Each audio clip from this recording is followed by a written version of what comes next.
Bismillahirrahmanirrahim. Assalamualaikum warahmatullahi wabarakatuh. Alhamdulillahi wa kafa. Wassalatu wassalamu ala nabiyil mustafa. Alladhi la yantiqu anil hawa in huwa illa wahyun yuha. Wa ala alihi ahli sidqi wal wafa amma ba'd. Fa as'alullaha ta'ala an yamunna lana bi'ilmin nafi' wal amalis salih. وأن يفقهنا في الدين وأن يفتح لنا فتوح العارفين وأن يرزقنا الإخلاص في الأقوال والأعمال اللهم آمين. معاشر المسلمين أعزني الله وإياكم. Alhamdulillah, puji syukur kepada Allah Subhanahu wa taala atas limpahan nikmat dan karunia-Nya kepada kita, terutama nikmat iman dan Islam. Salawat beriring salam tak lupa kita lantunkan buat Nabi kita Muhammad sallallahu alaihi wasallam beserta keluarga beliau, sahabat dan orang-orang yang mengikuti sunnah beliau hingga akhir zaman. Baik, ma'asyiral muslimin, azani Allah wa iyyakum.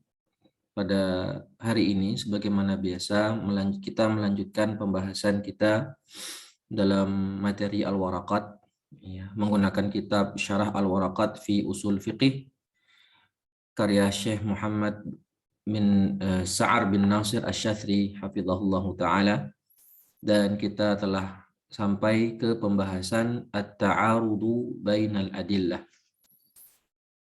ya, pertentangan antara dalil-dalil.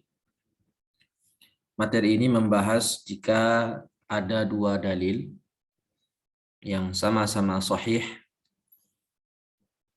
dan secara zahirnya, secara kasat mata itu seakan isinya bertentangan satu dengan yang lain, maka bagaimana cara kita, ya, untuk mengkompromikan dua dalil yang seakan bertentangan itu? Karena kita tahu wahyu atau dalil sahih yang turun dari Allah Subhanahu wa taala, baik Al-Qur'an maupun melalui nabinya As-Sunnah, maka itu tidak ada atau mustahil terjadi pertentangan. Pertentangan itu hanyalah ada di perkiraan kita saja, tapi faktanya tidak ada pertentangan, karena Allah telah berfirman, walau kana min indi ghairillahi lawajadu fihi ikhtilafan katsira. Karena Al-Qur'an dan hadis, teks-teks syar'i yang ada itu turun dari sumber yang satu, yaitu Allah Azza wa Jalla, maka Allah sudah menjamin tidak ada pertentangan di antara keduanya. Nah, qala al-musannif rahimahullahu ta'ala wa nafa'ana bi'ilmihi fid dharaini amin. Imam Al-Juwaini, Imam Haramain berkata, idza ta'arada nutqani fala yakhlu imma an yakuna 'ammaini aw khassaini aw ahaduhuma 'amman wal akhar khassan aw kullu wahidin minhuma 'amman min wajhin wa khassan min wajhin. Jika ada dua nutqan, nutqan ini bermakna nassan, teks. Jika ada dua teks syar'i yang bertentangan, maka itu tidak luput dari beberapa hal, 4 hal. Pertama, dua-duanya itu sifatnya umum, teksnya umum, atau dua-duanya khusus, kemudian yang salah satu umum, yang satu khusus. Kemudian yang keempat, teksnya itu umum dari satu sisi, khusus dari satu sisi, dengan teks yang juga umum dari satu sisi dan khusus dari satu sisi. Fa in kana 'amaini, kalau dia umum dua-duanya, fa in amkanal jam'u bainahuma jumi'a wa illam yumkinil jam'u bainahuma yatawaqqafu fihima illam yu'lam at-tarikh fa in 'ulima at-tarikhu yunsakhul mutaqaddimu bil mutaakhir.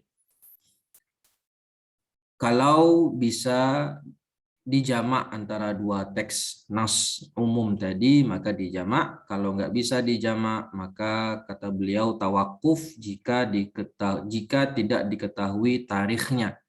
Mana teks yang duluan dengan teks yang belakangan. Tapi kalau diketahui tarikhnya, maka jelas yang duluan dihapus dengan teks yang datang belakangan.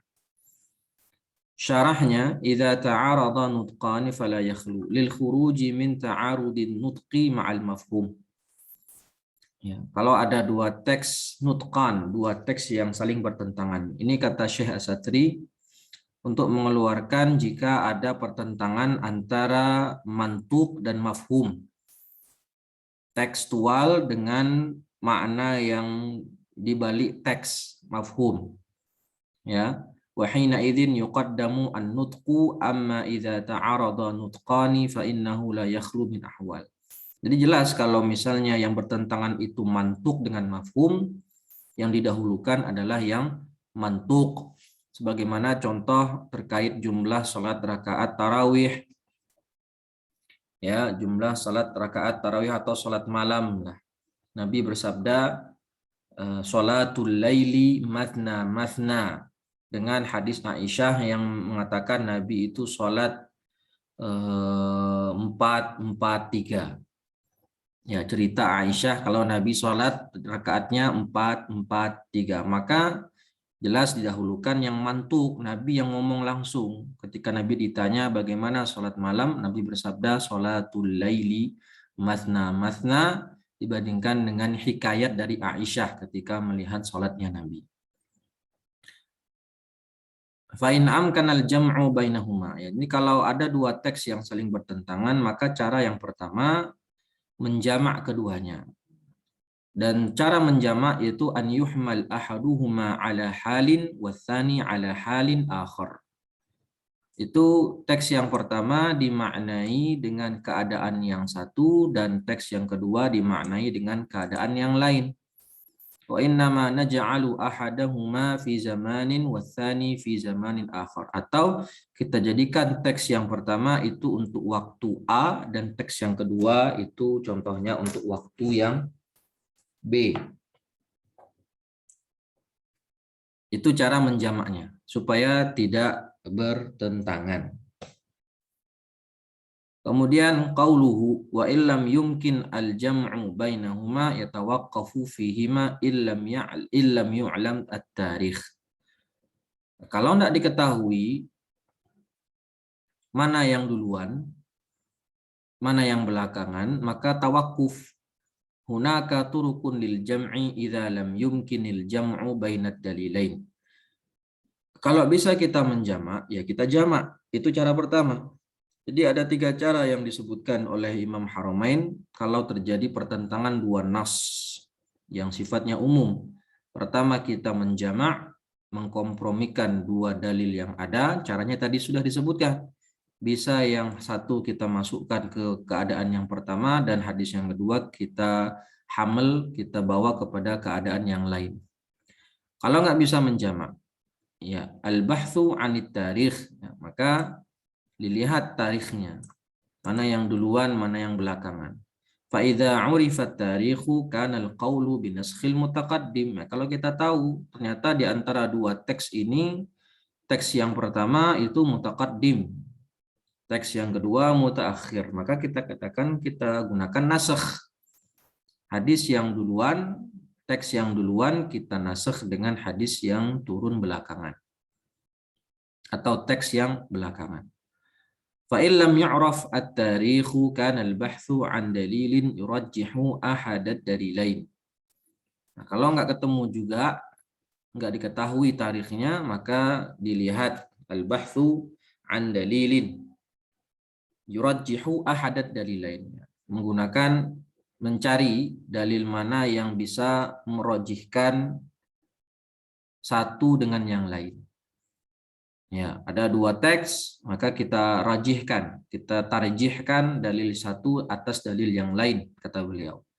Contohnya apa? Nah, ini contohnya qaulun Nabi sallallahu alaihi wasallam wa huwa fi tariqihi minal Madinah ila Makkah. Itu Nabi ketika akan melakukan ihram, beliau perjalanan dari Madinah ke kota Makkah. Beliau bersabda, "Man lam yajid al-khuffaini falyalbas an-na'lain." Ini hadisnya terbaliknya. Hadisnya terbalik. Harusnya man lam yajid an-na'laini falyalbas al-khuffaini. Ya, ini hadisnya terbalik. Barang siapa yang tidak menemukan sendal, sendal duluan, maka gunakanlah khuf. Nah, itu. Jadi hadisnya ini terbalik. Lalu wal yaqta'huma asfalal ka'bain. Lalu khufnya tadi dipotong mata kakinya, ya, supaya terlihat mata kaki. Tsumma ba'da lamma kana bi Arafah au Mina, ya, tsumma ba'du lamma kana bi Arafah au Mina, kemudian setelah beliau berada di Arafah atau di Mina, beliau bersabda lagi, man lam yajid an-na'alaini falyalbas al-khuffain. Kan ini tadi benar kan? Jadi na'alain dulu baru khuffain. Walam yadhkur al-qat'a. Jadi di sini beliau menyebutkan wal yaqta'huma asfalal ka'bain. Beliau menyebutkan di sini untuk dipotong khufnya tadi, ya, di bawah mata kaki, ya, agar terlihat mata kaki. Tapi di hadis yang kedua, ketika beliau berada di Arafah atau di Mina, beliau tidak menyebutkan fal yaqta'.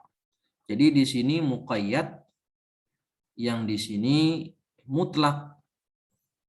Di sini ada muqayyadnya, memotong, di sini tidak ada. Ini mutlak. Famadza naf'al lil jam' bainal haditsain. Nah, jadi kan seakan bertentangan. Dipotong apa enggak? Nah, gitu kan? Khufnya.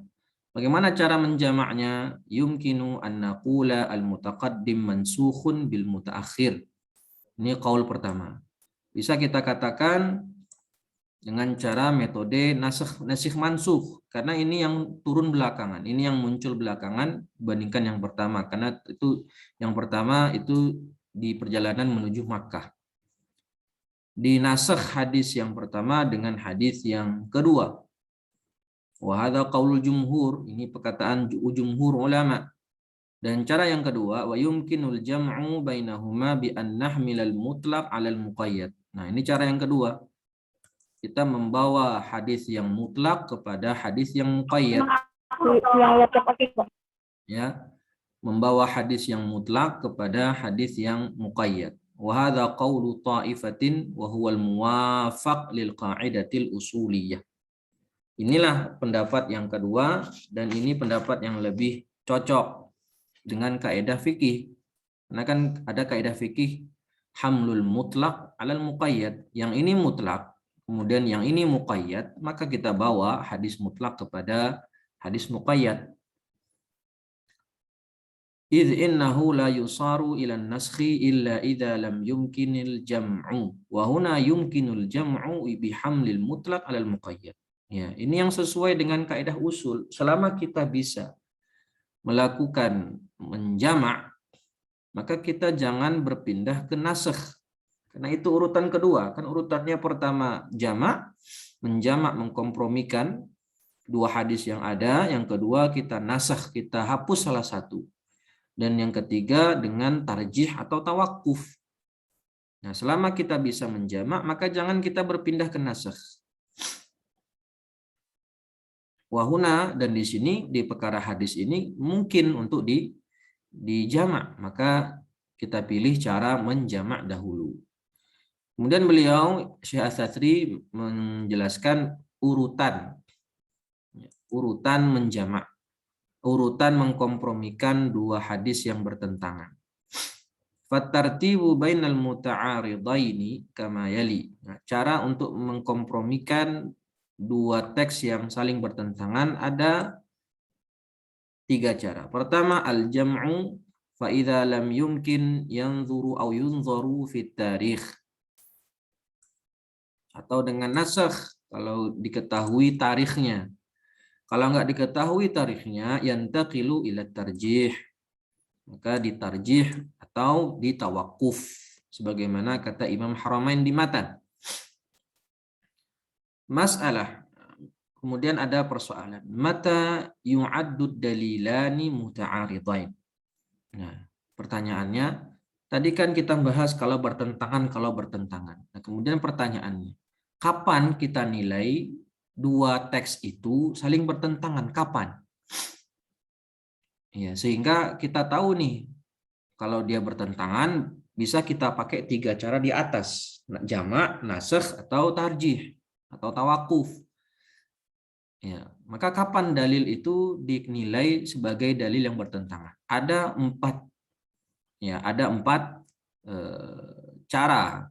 Pertama, awalan sihhatud dalilain. Yang pertama, awalan sihhatud dalilain. Kedua, dalil itu statusnya sama-sama dalil yang sahih. Kalau satu sahih, satu dhaif, maka ini enggak ta'arud. Tinggal kita tinggalkan yang dhaif. Kita ambil yang sahih, kan gitu. Kalau sama-sama sahih, baru di situ terjadi pertentangan. Kedua, at-tanaqud aw at-tadad. Fa in dalla ala hukmin wahidin fala ta'arud. Dalilnya, 2 dalil yang tadi yang kita sebutkan sahih itu dua-duanya ternyata menunjukkan pemahaman yang saling bertentangan, kontradiksi. Kalau 2 dalil tadi menunjukkan hukum yang sama, maka nggak ada ta'arud di situ. Ya, hadza wadih. Ya. Kalau ada seperti contohnya dalam kitab Syekh Labib mencontohkan hadis yang pertama, Nabi bersabda, syarrus syuhud alladhi yashhadu qabla an yustashhad. Itu yang pertama. Kata Nabi, seburuk-buruk saksi adalah yang memberikan saksi sebelum diminta untuk bersaksi. Syarrus syuhud. Kemudian hadis yang kedua, khairus syuhud alladhi yashhadu qabla an yustashhad. Sebaik-baik saksi adalah orang yang memberikan persaksian sebelum diminta bersaksi. Nah, ini kan ta'arud. Katanya yang pertama syarrus syuhud, seburuk-buruk saksi adalah memberikan persaksian sebelum diminta. Kemudian hadis yang kedua, khairus syuhud, sebaik-baik saksi adalah bersaksi sebelum diminta. Jadi yang benar yang mana? Ya, yang benar yang mana? Maka dijama' oleh Imam An-Nawawi, al-jam'u bainahuma anna adh-dham fi dzalika liman badara bisyahadati fi haqqil adami. Yang dimaksud sebagai syarrus syuhud, seburuk-buruk saksi, itu kalau orang dia nggak diminta untuk bersaksi, tiba-tiba dia langsung ya nyosor aja untuk bersaksi, padahal dia nggak diminta untuk bersaksi terkait hak orang lain. Wa huwa alimun biha qabla an Naam, wa huwa alimun biha qabla an yas'alaha sahibuha. Wa ammal madhu fa huwa liman kanat 'indahu syahadatun li adami wa la ya'lam biha sahibuha fa yukhbiruhu biha liyastashhida bihi 'indal qadi in arada. Kalau yang khairus syuhud, yang sebaik-baik saksi, itu ada orang yang bisa bersaksi dan dia tahu bukti-buktinya.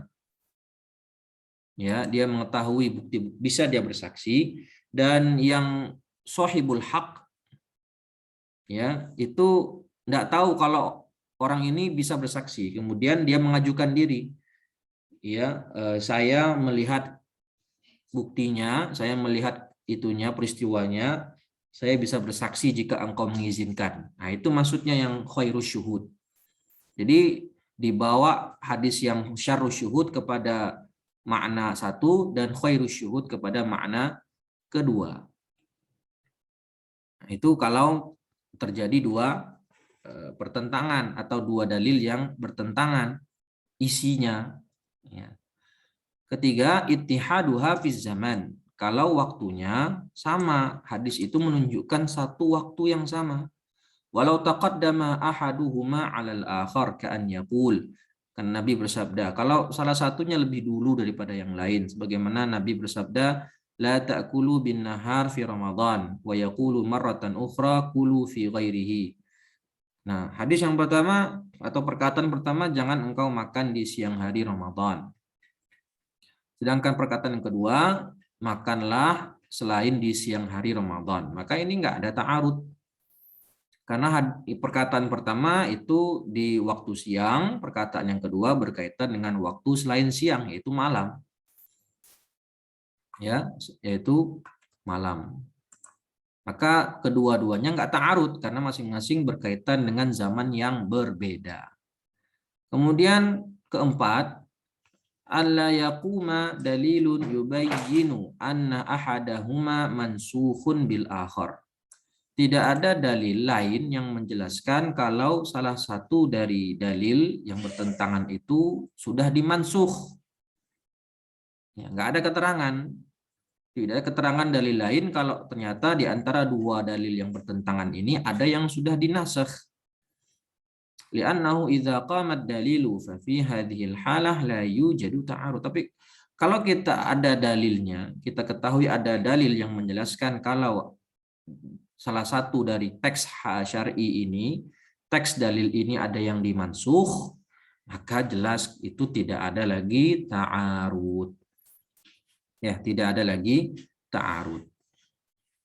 Jadi ada 4 cara kita menilai bagaimana dalil itu ta'arud. Pertama, sama-sama sahih, kemudian maknanya saling bertentangan, kedua waktunya sama, dan yang ketiga tidak ada dalil yang menjelaskan kalau salah satunya sudah dihapus. Qauluhu wa kadza in kana khassain. Nah, tadi kalau dalilnya sama-sama umum.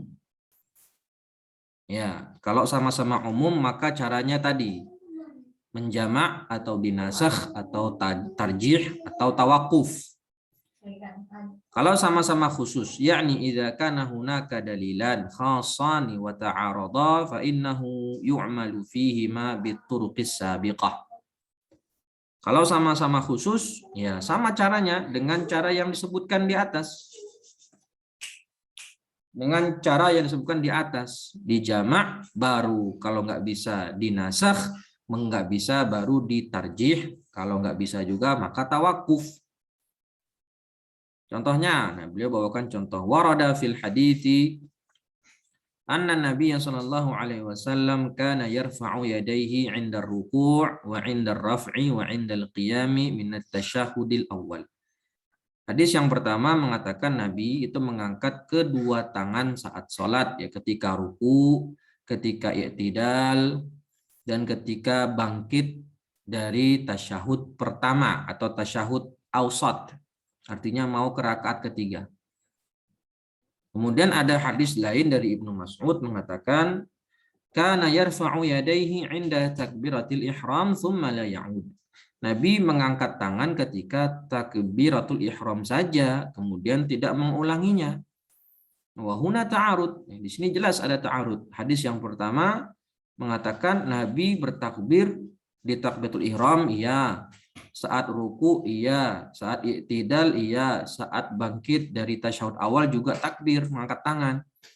Tapi hadis kedua mengatakan enggak, Nabi hanya takbir ketika takbiratul ihram saja. Maka ini ta'arud. Mada na'mal? Awalan nanzuru li sihhatid dalilain. Pertama kita lihat dulu dalilnya sama-sama sahih apa enggak? Ya enggak? Sama-sama sahih apa enggak? Kalau sama-sama sahih, maka ta'arud. Ternyata kata beliau di sini najidu huna anna hadits Ibnu Mas'ud lam yathbut. Hadis Ibnu Mas'ud yang ini yang la ya'ud itu tidak valid. Atau bahasa sederhananya dhaif. Wabittali la yujadu ta'arud. Kalau begitu tidak ada ta'arud, sehingga kita mengambil yang sahih. Yang ini dilemahkan, ya dhaif. Kemudian contoh berikutnya, dalil Nabi Shallallahu alaihi wasallam bersabda, "Man massa dzakarahu falyatawadda." Nah, ini terkait pembatal wudu.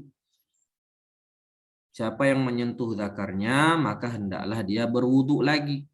Dengan hadis Nabi yang lain, ma huwa illa bid'atun minka. Di sini membatalkan wudu kalau menyentuh zakar. Di sini seakan menegaskan tidak batal wudu karena Menyentuh zakar itu seperti menyentuh anggota bagian tubuhmu yang lain, seperti menyentuh hidung, menyentuh kuping. Karena kan, mohon maaf, zakar kan juga bagian dari tubuh. Dan dua dalil ini sama-sama sahih. Nah, jadi yang mana yang benar nih? Membatalkan wudhu atau tidak jika menyentuh zakar? Maka ulama menjamaknya. Karena hadisnya sama-sama sahih, maka di sini perlu dikompromikan dengan cara yang pertama dulu, dijamak. Fahina idzin muhawilul jam'a fa in amkana humila ahaduhuma ala halin wal akhar ala halin. Nah, dijamak. Hadis yang pertama dibawa kepada satu hal, satu keadaan. Dalil yang kedua dibawa kepada keadaan lain. Fa innahu yata'ayyan, dan inilah yang bisa, ya, suatu keniscayaan. Wala yaltafit litarikh illa idza lam yumkinil jam'u. Dan jangan kita berpindah ke tarikh atau menasakh. Kita lihat mana yang duluan, mana yang belakangan untuk melakukan nasakh. Jangan kita ke situ dulu kalau kita bisa menjamak. Kalau nggak bisa baru berpindah ke nasakh. Qalu, ulama berkata, inna ahadat dalilaini. Ya, yang hadis yang kedua, huwa illa bid'atun minka idza kana min wara'i ha'il. Kata ulama, di sini tidak batal karena kalau disentuh zakar tadi ada penghalang, min wara'i ha'il, tidak langsung kulit bertemu kulit. Menimbang perkataan yang bertanya sama Nabi, inna yadayya taqa'u ala dzakari wa ana fi shalah. Nah, karena yang ngomong itu berkata, sesungguhnya tanganku menyentuh zakarku dan aku sedang salat. Fala yutawaqqa' an yufdil insanu ila dzakarihi fi shalah mubasyaratan duna ha'il. Maka nggak bisa dibayangkan, bagaimana nggak bisa kita bayangkan orang salat menyentuh zakar langsung tanpa penghalang. Berarti kan dia nggak menutup aurat. Kalau nggak menutup aurat, jelas batal sholatnya. Maka di sini ulama menghamil, membawa hadis yang kedua dalam keadaan yang lain, yaitu si laki-laki tadi yang bertanya sama Nabi menyentuh zakarnya dalam sholat, dan itu menyentuhnya tidak langsung kulit bertemu kulit. Karena kondisinya apa tadi? Wa ana fis shalah. Dia dalam sholat. Ya, dia dalam, yang membatalkan itu kalau langsung bertemu mubasyaratan biduni ha'il, baru batal. Kulit ketemu kulit. Fahina idzin la yaltafitu ila tarjih wa la yaltafitu ila tarikh. Maka kalau sudah bisa dijamak, ngapain kita berpindah ke cara tarjih atau ke cara nasakh dengan melihat tarikh. Ya, itu contoh dari Syekh Asy-Syatri hafizahullahu taala. Ya, contoh berikutnya kata Syekh Labib. Contohnya itu berkaitan dengan hadis Maimunah. Ya, hadis Maimunah radhiyallahu taala anha, tazawwajahan nabiyyu wa huwa halalun. Kata Maimunah, hadis Maimunah, Nabi menikahi Maimunah dalam keadaan sudah tidak ihram, halal, sudah tidak ihram. Sedangkan Ibnu Abbas berkata di hadisnya, tazawwajan Nabiyyu sallallahu alaihi wasallam Maimunah wa huwa muhrim. Nabi menikahi Maimunah dalam keadaan sedang ihram. Maka kan di sini terjadi ta'arud, hadisnya sama-sama sahih. Maimunah bilang Nabi menikahinya ketika sudah selesai ihram, tidak kondisi ihram. Ibnu Abbas mengatakan Nabi menikahi Maimunah dalam kondisi ihram. Maka di sini gimana cara mengkompromikannya? Ya, maka di sini beliau mengatakan caranya dengan mentarjih. Ya, cara menjamaknya itu dengan ditarjih. Dengan dua alasan, kata Dr. Labib di buku beliau, mengatakan yang pertama, Maimunah, hadis Maimunah itu lebih dikuatkan. Kenapa? Karena dialah sahibul qissah atau sahibatul qissah. Maimunah itulah yang menikah dengan Nabi. Sedangkan Ibnu Abbas bukan pelaku. Dan yang kedua, Ibnu Abbas saat itu dia masih belum baligh. Sehingga hadis Maimunah lebih dikuatkan. Artinya Nabi menikahi Maimunah ya setelah Nabi ihram atau tidak dalam kondisi ihram. Karena menimbang perawinya adalah Maimunah sendiri. Yang dia pelaku dalam hadis tersebut yang dinikahi oleh Nabi Shallallahu Alaihi Wasallam. Nah itu kalau dengan cara tarjih. Kalau di sini kan dengan cara jamak.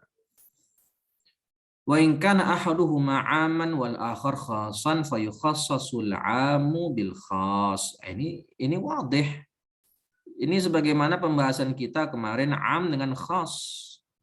Kalau ada dua dalil, yang satu umum, yang satu khusus.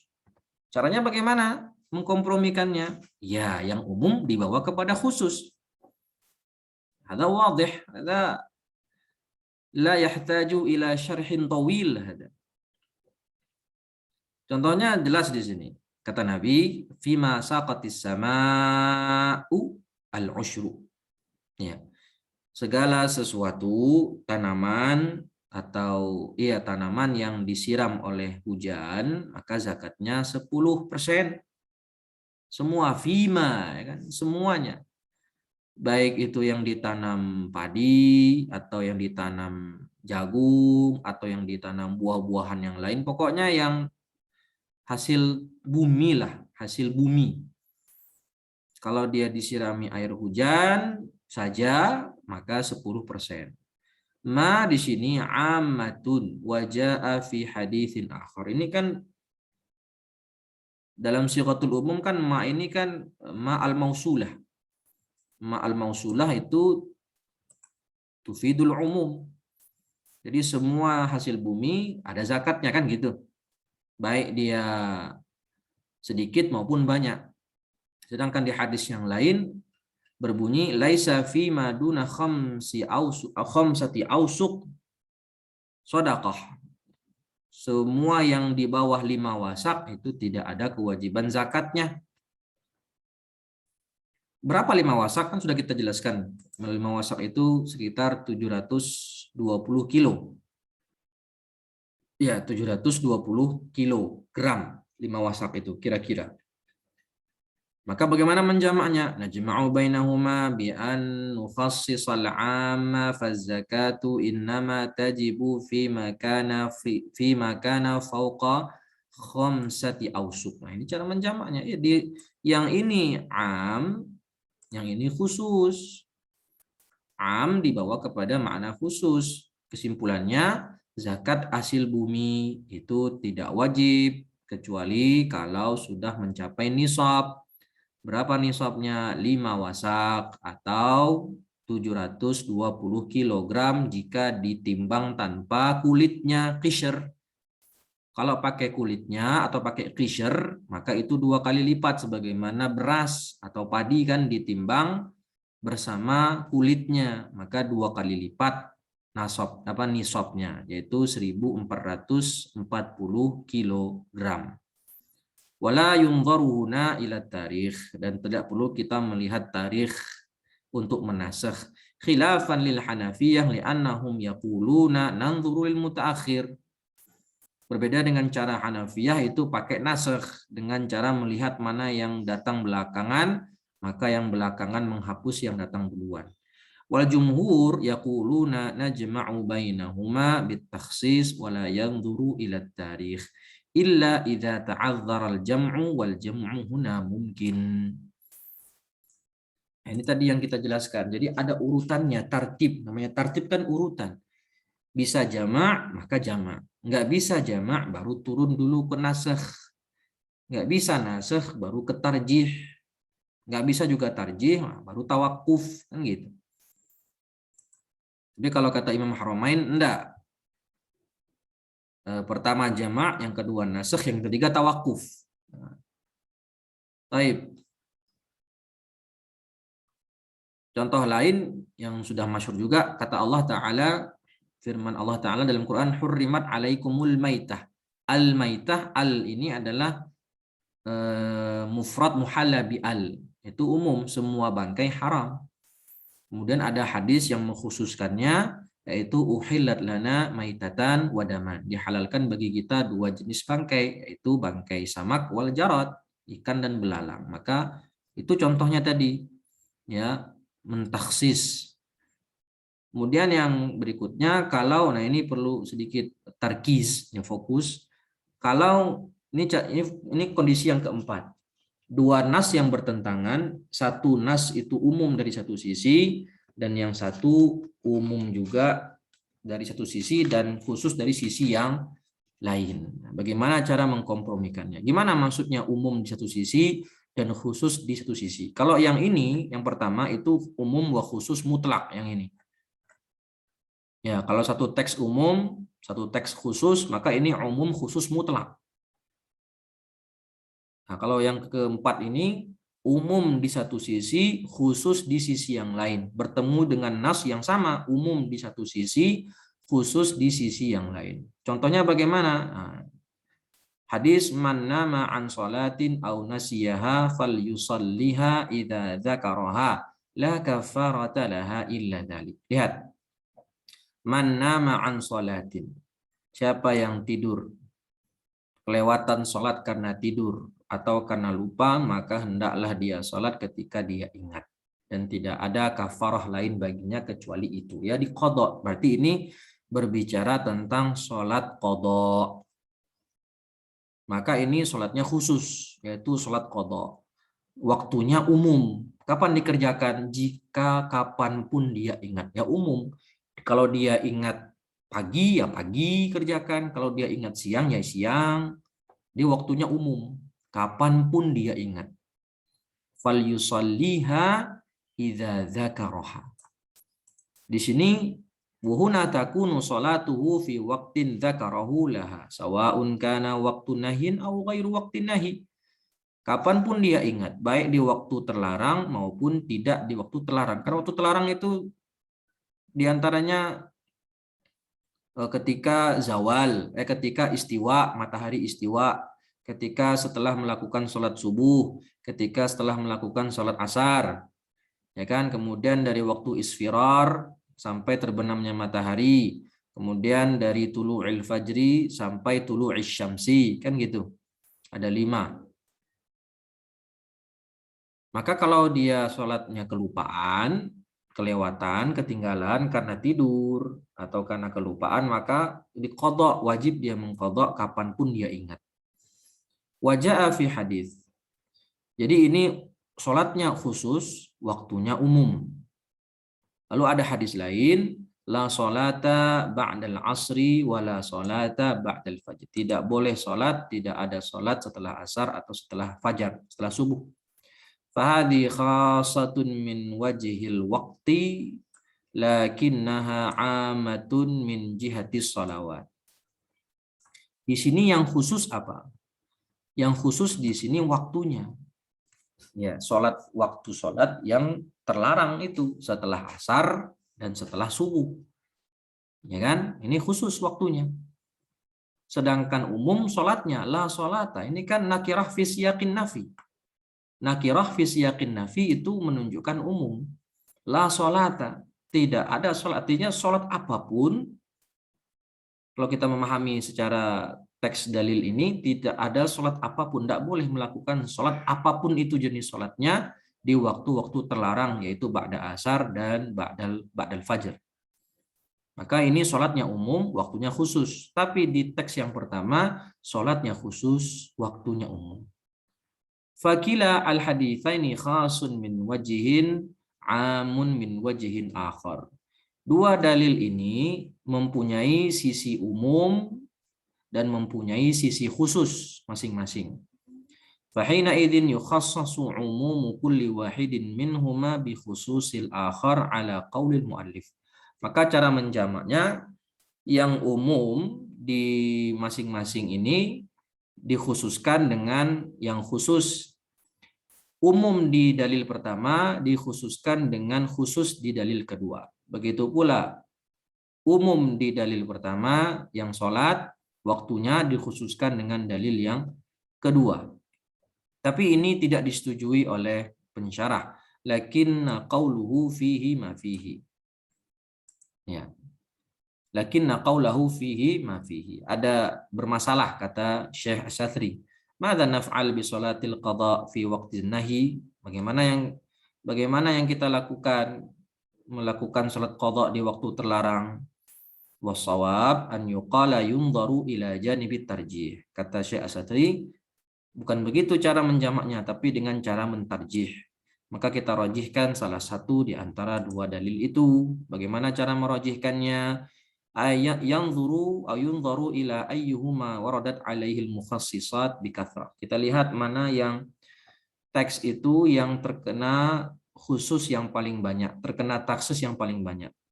Maka kata beliau, wahina idzin najidu anna nahya 'anis shalah fi awqatin nahi warada alaihi mukhassisatun katsirah. Maka kita temukan larangan salat di waktu terlarang itu banyak mengalami pentakhsisan.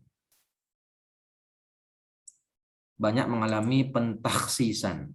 Sedangkan sholatul qada lam yarid 'alaiha takhsisun. Tidak ada taksis sama sekali, maka kita dahulukan yang pertama. Maksudnya itu sesuai dengan kaidah al-umumul mahfuz muqaddamun 'alal umum ghairu mahfuz. Lafaz umum yang masih ada yang belum kena taksis itu lebih didahulukan dibandingkan umum yang sudah kena taksis. Maka kesimpulannya ya silahkan sholat qada di waktu kapanpun meskipun di waktu terlarang. Ini kalau menurut Syekh Asy-Syadzili ya. Tapi kalau menurut Syekh Labib dalam kitabnya Syarah Al-Waraqat beliau itu bisa sesuai dengan kata muallif. Ya. Jadi gimana maksudnya? Tadi kan hadis yang pertama ya, misalnya tadi hadis pertama bercerita tentang larangan atau yang pertama tadi apa? Sholat qada kapanpun. Ini kan sama dengan dalil hadis melakukan sholat tahiyatul masjid di waktu terlarang. Atau sholat sunnah wudhu di waktu terlarang. Kita pada asar masuk masjid, ada kajian di masjid, kita masuk masjid. Maka kita masuk masjid kan tahiyatul masjid dulu. Ya. Bagaimana cara mengkompromikannya? Ya tadi yang khusus pertama, nukhassis umumul awal bi khususis tsani. Kita mentaksis umum yang pertama dengan khusus yang kedua. Begitu pula hadis yang kedua ditaksis dengan umum yang pertama. Begitu. Jadi kalau dalam mazhab Syafi'i, kesimpulannya adalah sholat di waktu-waktu terlarang itu memang tidak boleh. Jadi kesimpulannya tadi, sholat di waktu-waktu terlarang diharamkan. Kecuali sholat-sholat yang mempunyai sebab. Baik sebabnya mutaqaddim atau sebabnya muqarib. Ya, seperti sholat fardu kan itu sebabnya mutaqaddim, masuk waktu dulu baru sholat, kan begitu. Nah kalau kita kelewatan, maka kita wajib mengqadhanya, meskipun di waktu terlarang. Atau sholat tahiyatul masjid, itu juga sebabnya mutaqaddim, masuk masjid dulu baru sholat. Atau sholat sunnah wudhu, masuk masjid dulu, wudhu dulu baru sholat, kan begitu. Itu sebabnya mutaqaddim. Atau yang muqarin, yang sebabnya itu beriringan, seperti sholat gerhana matahari atau gerhana bulan. Terjadi gerhana di waktu asar, setelah asar. Apakah kita tetap sholat? Sunnah sholat? Iya sholat. Karena itu ada sebab. Yang tidak boleh sholat di waktu terlarang adalah sholat sunnah mutlak. Ya, sholat sunnah mutlak. Atau sengaja melakukan sholat tahiyatul masjid ketika ba'da asar. Sengaja, taqassada. Nah, kata beliau, idza taqassada iqa'uha fi hadhil awqat fayahrum. Dia sengaja udah tahu waktu-waktu terlarang itu ba'da asar, ba'da fajar, ya, dan yang lain-lain. Tapi ketika itu dia sengaja melakukan sholat tahiyatul masjid dengan cara masuk masjid tadi. Sengaja. Bukan karena ada tujuan ngaji kajian, hadir kajian atau yang lain. Enggak, beliau sengaja. Taqassada. Sengaja melakukan sholat sunnah setelah ba'da asar misalnya. Kalau sengaja maka itu haram. Kalau tidak disengaja artinya dia masuk ke masjid dengan tujuan lain seperti menghadiri halaqah, menghadiri kajian, meskipun sudah masuk waktu terlarang, maka tidak masalah. Ya, maka tidak masalah. Maka itu cara menjamak dari Syekh Labib ya Syafi'i hafizahullah taala. Baik, ala kulli hal ya, itu yang bisa kita sampaikan pada kesempatan pagi hari ini. Semoga bermanfaat dan semoga dapat dipahami. Tapi jika memang ada yang belum dipahami atau yang disampaikan, saya persilahkan sebelum kita akhiri. Falyatafaddal.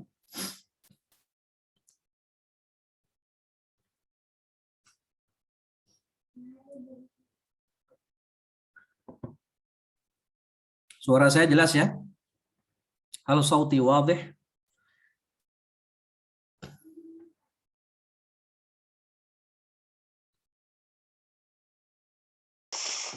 Wadih ya Ustaz. Jayid. Fi soal am la? Atau syarhun wadihun?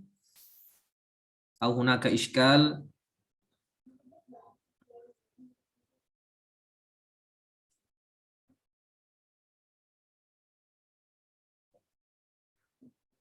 Mau bertanya lewat chat juga tidak masalah, fadhal.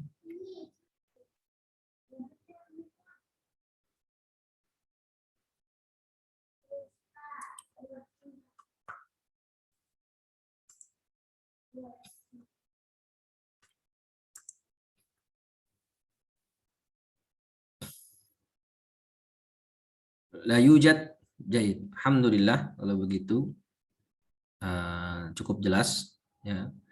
Yang lumayan agak membingungkan yang di sini tadi ya, yang keadaan keempat, sisanya itu tidak terlalu sulit.